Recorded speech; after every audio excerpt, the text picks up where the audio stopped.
Hola, ¿qué tal a todos? Pensé que este video lo podría hacer parado, ya que me estaba como cansando de estar sentado. Además, pues también cuando luego doy clases lo hago parado, entonces, bueno, vamos a explorar y tratar de sacar algunas nuevas conclusiones con respecto a ciertos temas.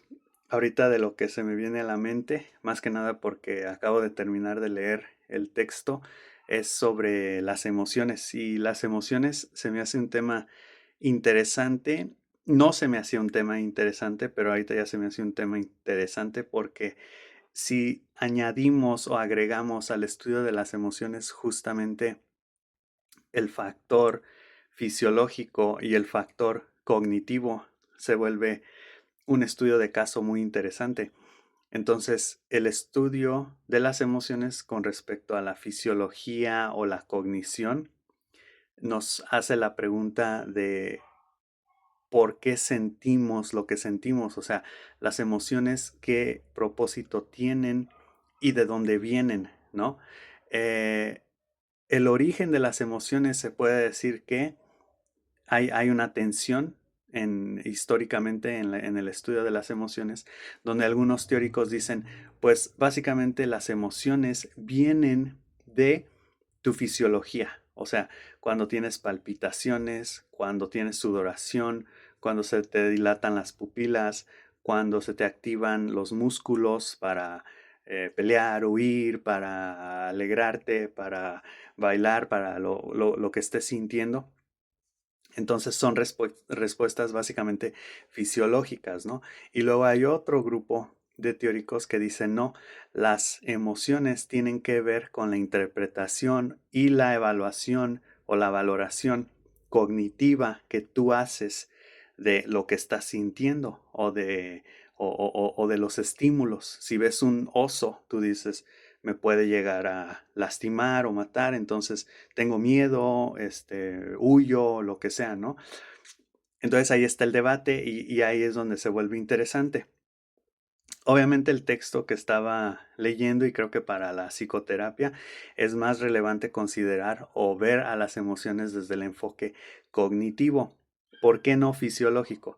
Porque el fisiológico siento que está más orientado para medicina, por ejemplo, cuando tienes que considerar tal vez elementos de psiquiatría, de medicamentos, o sea, ahí sí creo que te tienes que meter con el estudio de la fisiología. Siento por eso que los dos tienen como sus lados, sus ventajas y sus desventajas, pero obviamente si tú vas a recoger una perspectiva o un enfoque es porque te conviene. Siento, por lo tanto, que estudiantes de medicina o médicos tal vez sí se pueden beneficiar más de la teoría fisiológica de las emociones, pero si tú no estás trabajando con química, ni con medicamentos, ni con psiquiatría, y estás específicamente en el campo conceptual mental de la psicoterapia, creo que es más relevante verlo desde una perspectiva cognitiva. La perspectiva cognitiva tiene como algo implícito. En este caso, la cuestión implícita de la perspectiva cognitiva de las emociones, de que sentimos lo que sentimos por la interpretación que le damos, obviamente está orientada a el control, por así decirlo, o por lo menos el cambio esquemático, paradigmático o conceptual de lo que estoy sintiendo. Porque justamente te lleva a decir, yo tengo una forma de reinterpretar esto, yo tengo una forma, o sea, esto que estoy sintiendo no quiere decir que sea esto necesariamente, o que me está pasando por esto, o que necesito responder de esta o de tal forma. O sea, puedo reinterpretarlo, puedo darle otra versión, otra alternativa. Y creo que eso es súper relevante para la psicoterapia, porque trabaja en última instancia con modelos epistemológicos, con modelos de conocimiento, con qué es lo que sabes. Por eso surge de la filosofía, surge del cuestionamiento, ¿no? También, si quieren, ahorita entro en Sócrates, que es el método socrático, el ejercicio socrático, que también escribí acerca de eso.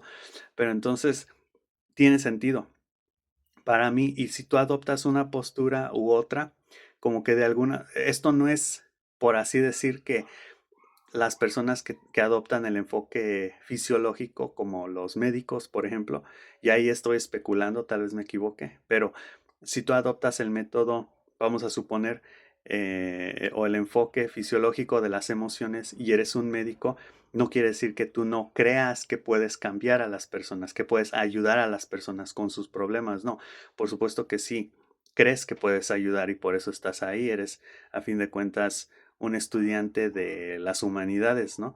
Y estás enfocado al bienestar del ser humano, de los seres humanos. Pero tu enfoque es diferente. Tú no vas a estar pensando, tal vez sí, de que puedes cambiar.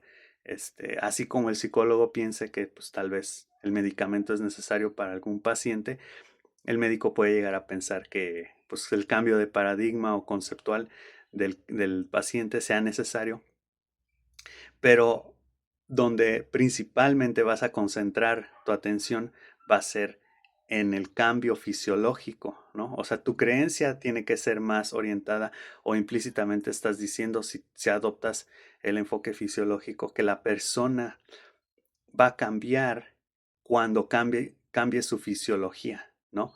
Entonces, no es restrictivo, no es reduccionista, es simplemente otro enfoque que se basa más en lo físico, por así decirlo, en lo tangible, en lo fisiológico, en lo químico, y está bien. De nuevo, el psicólogo, por ejemplo, el psicoterapeuta puede estar más orientado a lo epistemológico, a lo conceptual, al cambio justamente de paradigmas. Otra cosa interesante con el análisis de las emociones con enfoque cognitivo, que es el artículo que leí principalmente, es hasta qué punto es consciente o es consciente el ser humano o no de sus emociones, de esa valoración que hace, de esa interpretación, ¿no? Aquí se discutía este fenómeno que hace el ser humano, perdón, cuando se enfrenta a una amenaza y entonces dan el ejemplo de que puedes ir caminando por un bosque y ves algo que parece una víbora, pero también puede ser una rama de un árbol o un palo. Entonces tú dices, ¿es una rama o es una víbora? ¿No? Si es una víbora, cuidado, tengo que distanciarme, protegerme, ¿no? Si es un palo, pues no. Entonces tú haces esa valoración, pero esa valoración estaba comentando que en el momento en el que tú ves algo, se hace automáticamente. Incluso podemos decir que tiene ahí implicaciones fisiológicas un poco, pero aquí meten el concepto de inconsciente porque dicen que cuando tú ves algo, o sea, lo percibes, sí hay un procesamiento de información que se puede asociar, de hecho, con el procesamiento de información o el pensamiento uno, que es el pensamiento rápido, impulsivo, a diferencia del pensamiento 2, que es el reflexivo, deliberado, el procesamiento de información de pensamiento lento, por así decirlo. Entonces tú ves y sí hay un procesamiento de información, pero es rápida. Se puede decir también que se basa en la experiencia, ¿no? En saber lo que una víbora se ve, más o menos cómo se ve, en la experiencia que has tenido, por ejemplo, tal vez no tú directamente de experimentar una picada o una amenaza de una víbora en el pasado, pero sí ver películas donde pasa, sí ver a otras personas que dicen, cuidado con las víboras o así, ¿no? Entonces todo eso está ahí en el inconsciente, por así decirlo, y rápidamente cuando tú ves algo, se va a la mente, se procesa y es cuando tú reaccionas, ¿no? Entonces hay una respuesta fisiológica, pero se puede decir también hay una respuesta no racional, pero sí cognitiva, o no consciente, pero sí inconsciente. Y ahí entonces hablan de dos vías. Bueno, creo que lo de las vías tenía que ver con la fisiología y la cognición, la vía baja, que es esta como respuesta automática, y la vía alta, que ya es luego, por ejemplo, cuando haces un análisis cuidadoso del estímulo, por ejemplo, en este caso la víbora o la rama o el palo, y entonces ya puedes decir si eso no es y ya tomar decisiones. Por eso dicen que la emoción o la respuesta fisiológica de la emoción, incluso inconsciente, es de alguna forma incompleta. Y entonces, para tomar conciencia, para ser razonable, para ser lógico, por así decirlo. La lógica no es que tenga toda la información o la información completa, pero sí tiene más completitud que la emocionalidad, por así decirlo. Cuando se discute la emoción con la lógica, se puede decir que tiene ese plus, la lógica, que es justamente, y la lógica pues ahí puede entrar también de forma rápida, de nuevo, tal vez por la experiencia, o de forma prolongada. Entonces, bueno, esas son algunas consideraciones de la emocionalidad con respecto a la cognición, la fisiología, el cambio de percepción que puedes llegar a tener con respecto a, voy a poner, el cambio de paradigma que puedes llegar a tener, por ejemplo, con respecto a algunos, por así decirlo, algunas cuestiones emocionales o de reacción, ¿no? Como se puede hablar, por ejemplo, del concepto de trauma o de justamente emociones inconscientes que pueden estar ahí, que lo interesante luego se vuelve, por ejemplo, ver cómo las emociones que son de corta duración, se vuelven sentimientos que ya duran un poco más y que tienen justamente este elemento de reflexión. O sea, un sentimiento se siente por reflexión, por pensamiento, porque dices, si por ejemplo te enojaste y luego tal vez dices, pues es que mi enojo estuvo justificado. Yo le dije muchas veces esto y esto y esto. Y entonces ya tal vez sientes decepción o si sigues sintiendo enojo o ira y entonces ya se alarga un poco más, ese ya es un sentimiento.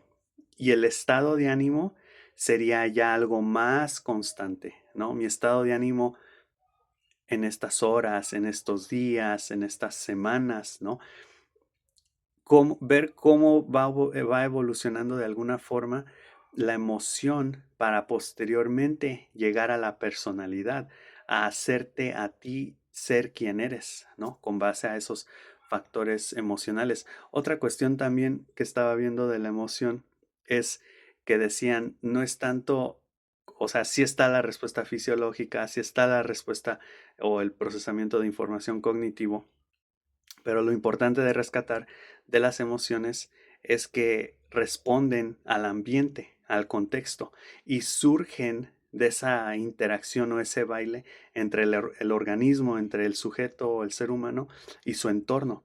Entonces, si alguien, por ejemplo, dice felicidades por el, por la meta que lograste, ¿no? Y tú te pones feliz, estás reaccionando de acorde a ese estímulo contextual, ¿no? Entonces, básicamente esa es como, en última instancia, la función o hasta el momento lo más avanzado que tenemos en relación a lo que son las emociones, ¿no? Que es un estudio, sí, con enfoque, estaba viendo un meme que decían, en psicología se estudia mucho para al final llegar a la conclusión de que cada quien es diferente y el contexto es lo más importante, ¿no? Algo así. Y sí, creo que ahorita lo que está más de moda en psicología es considerar el contexto, lo cual em, se me hace correcto. Creo que sí es la perspectiva correcta. El contexto es sumamente importante porque en última instancia el ser humano responde al contexto. Me hace pensar de la idea de o este concepto también de la ingeniería, el enfoque de sistemas dinámicos y cómo interactúan varias variables para justamente dar o para que surjan ciertos fenómenos, ¿no? Entonces aquí yo lo único que diría es que, s- n- o sea, está ahí la idea, siento que está en pañales porque todavía necesitamos aclarar, perdón, cuáles son, y digo aclarar porque sé que pueden existir, pero cómo llegar a consensos y ver realmente qué es lo que debemos de estar considerando del contexto. porque podemos decir, sí, el contexto, o sea, el contexto importa, pero ¿qué significa analizar el contexto? Analizar las personas, el clima, la geografía, el material, o sea, ¿qué del contexto específicamente? Incluso el cuerpo es parte del contexto, ¿no? Si algo tiene mi cuerpo también, o sea, analizar eso. Me recuerda un poco a la teoría del juego y cómo ahí sí tienen como sus conceptos definidos. Yo no digo que no lo tenga la psicología contextual, pero, o este estudio más sociológico de la psicología, pero no es como algo que yo he escuchado hasta el momento de una forma uniforme. En la teoría del juego, por ejemplo, se supone que cada situación es un juego, se analiza desde la perspectiva de una dinámica y entonces tienes jugadores, quiénes son los que están participando, tienes reglas, qué es lo que se espera y lo que se sigue, tienes las interacciones y las estrategias que se están llevando a cabo en ese juego. Entonces como que si tienes definido, incluso a ChatGPT tú le puedes dar una situación y decirle, a ver, analízame esta situación desde la teoría del juego y te va a decir quiénes son los implicados, por qué están haciendo lo que están haciendo, cuáles son las diferentes situaciones que se pueden dar debido a ese juego, es decir, como los hipotéticos, por así decirlo. Entonces, con respecto a nuevas ideas, también, bueno, esto va a ser como un poco de cambio, ya que estaba viendo también un poquito de Sócrates y el ejercicio socrático del cual estaba comentando al inicio de este video. Y ahí básicamente lo que se hace es pensar en Sócrates, es pensar en un enigma, ya que no se sabe bien quién es Sócrates, porque no dejó nada escrito, no dejó nada documentado, como se conoce. Entonces, el ejercicio de Sócrates consta en interpretar y reinterpretar las interpretaciones que hay de Sócrates, ¿no?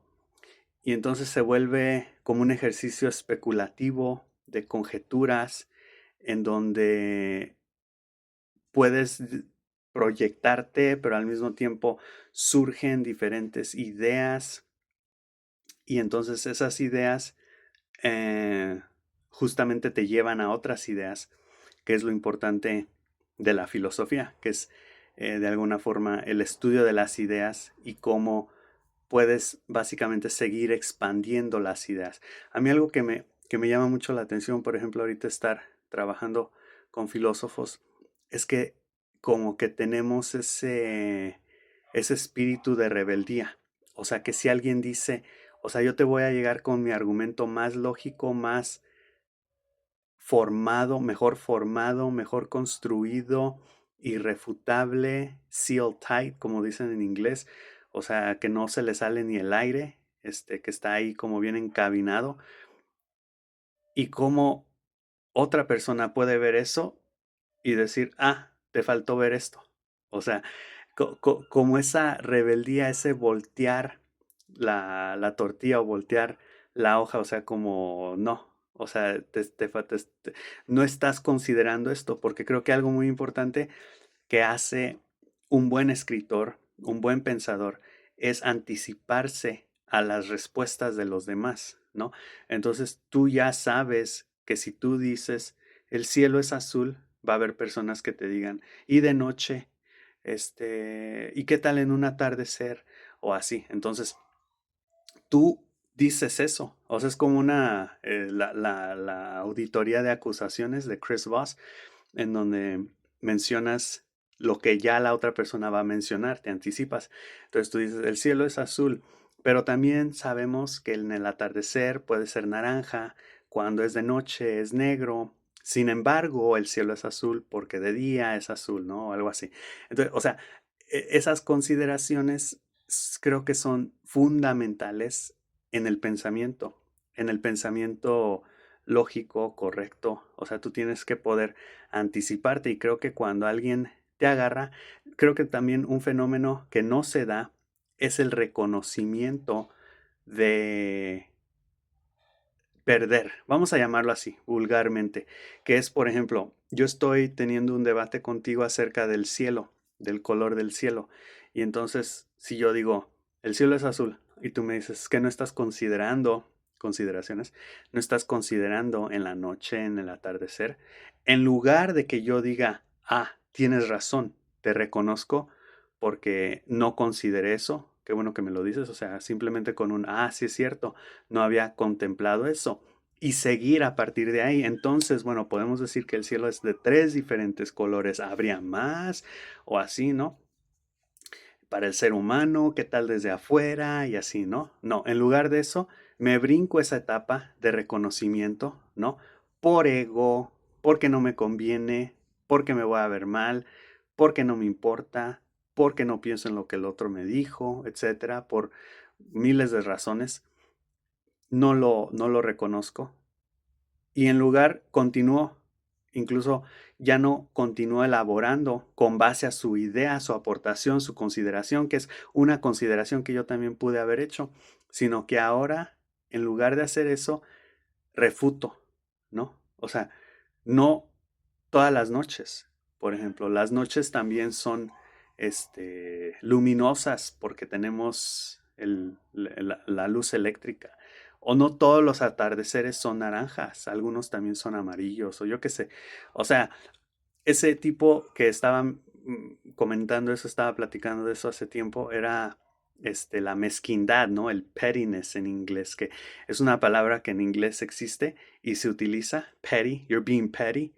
O sea, eres como un niño que no recibió lo que quería y está ahora haciendo como un berrinche y simplemente estás emocional e ilógico, estás actuando de una forma irracional, no estás siguiendo la secuencia que se supone que debemos naturalmente de estar siguiendo por intuición, aunque también no se limita a eso, pero de nuevo, o sea, si es obvio o evidente que me faltó estas consideraciones, también es obvio y evidente que reconozco que me faltaron esas consideraciones, ¿no? O sea, es como no decir lo que es obvio.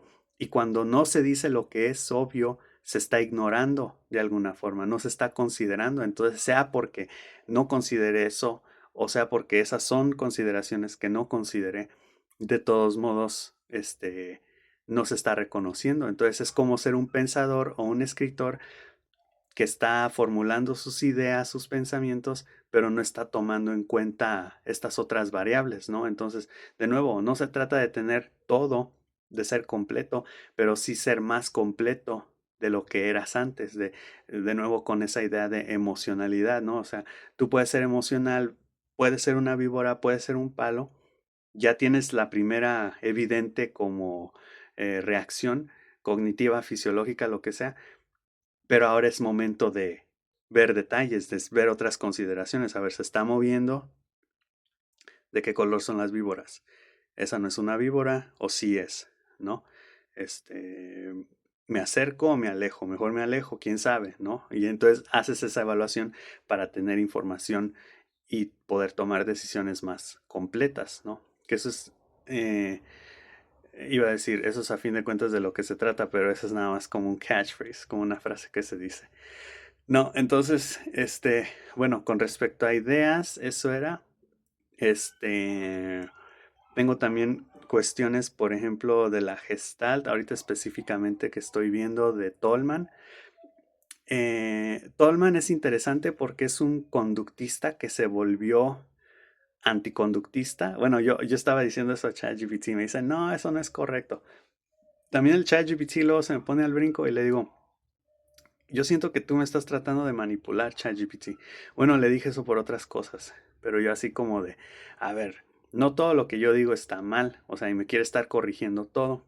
Y digo, bueno, ok, tal vez si tengo fallos lógicos, yo sé, argumentos o huecos lógicos, Em, y está bien, o sea, uno va aprendiendo y así. Ahí entra otra vez el ego, ¿no? Así como, si ven, o sea, es como si yo ahorita digo eso y luego no reconozco que es como por orgullo o porque no quiero que me lleve la contra, ¿no? O sea, es lo mismo, o sea, no estás considerando realmente lo que es obvio. Y dices, pues es que es obvio, no lo tengo que decir. No, sí lo tienes que decir, porque si no lo dices, no tenemos la certeza de que tú lo ves, de que tú lo estás considerando, ¿no? Entonces lo dices, como Carl Rogers decía, tienes que decir aquello que es lo evidente, o sea, de lo que estás ahí, de lo que está por intuición natural ahí, de lo que sigue con respecto al pensamiento, a las ideas. Entonces, bueno, sí, yo le digo, el Tolman, creo que se llamaba Edward Tolman, su teoría es aprendizaje por signos y él habla de los mapas mentales, los esquemas mentales, no sé si es pre-piagetiano, tal vez sí, e hizo experimentos con ratitas en laberintos, en donde ponía ratitas, por ejemplo, a explorar, por así decirlo, el laberinto, y ponía otras con comida para que alcanzaran su comida. Y las ratitas que puso primero con sin comida, o sea, nada más para explorar, cuando les puso comida, encontraban la salida más rápida que las ratitas que desde un inicio tenían el estímulo o de recompensa de comida.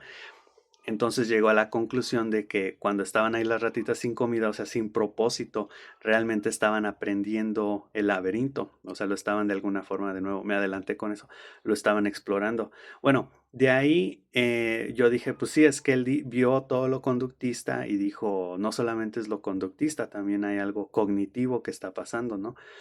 Y es a partir de ahí que entonces empieza a desarrollar sus teorías y yo dije, pues algo interesante es que es como un conductista anticonductista.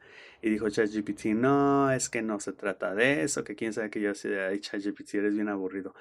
Yo lo digo así porque llama la atención, así como de, o sea, era un conductista, pero que también veía, o sea, es como un puente justamente entre el conductismo y el cognitivismo históricamente.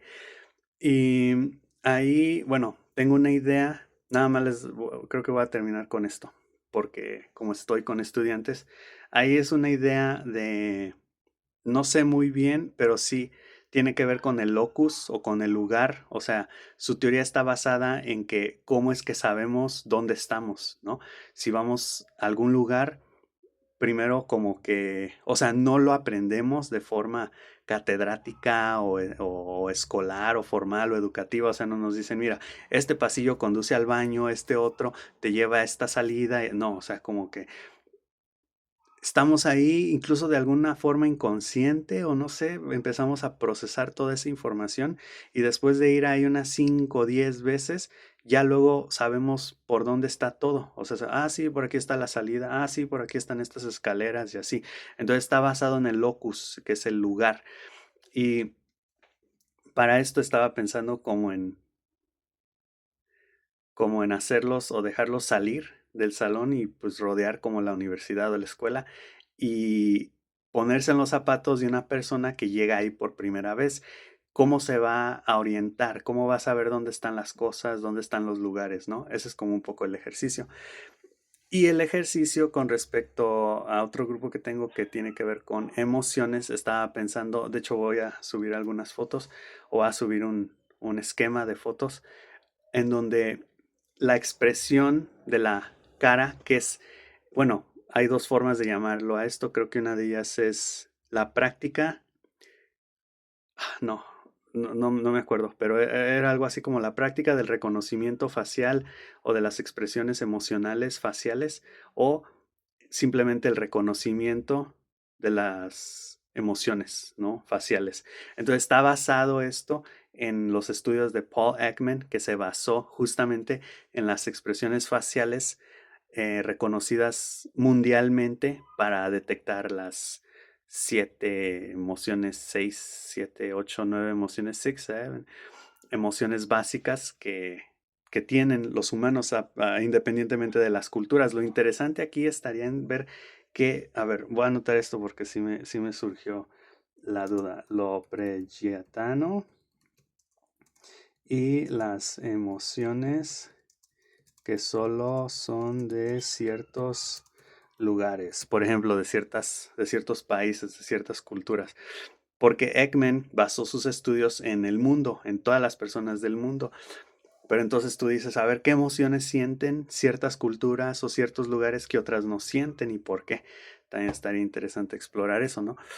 Pero bueno, aquí el ejercicio es muy fácil. Te tomas fotos, 6 fotos diferentes, con diferentes emociones, pero lo vamos a hacer interesante porque aquí lo que voy a meter es las emociones duales o complejas o compuestas. Entonces vas a estar enojado, pero triste. Y entonces tú vas a expresar esa emoción, te vas a tomar una foto, la vas a recortar de tu cara nada más y la vas a poner en en una plantilla o en una presentación de Canva.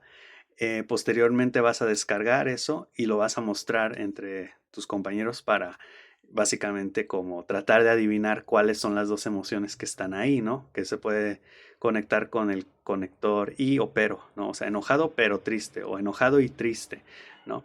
Y hacer como ese ejercicio de identificación o de reconocimiento de emociones. Creo que estará divertido hacer eso. Estoy planeando hacerlo la próxima semana. Y bueno, por el momento creo que es todo. Eh, Sé que hay más cuestiones ahí. Sigo trabajando en la resolución y solución de problemas, en el REPAL.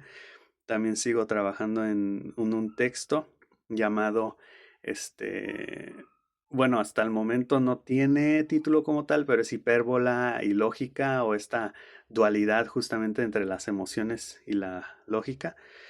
Y también sigo trabajando en las implicaciones y cuestiones lógicas de la originalidad. Un texto un poco más exploratorio, filosófico, una exploración de la originalidad. Pero sí, es todo por hoy. Entonces nos vemos en la próxima. Ok, bye.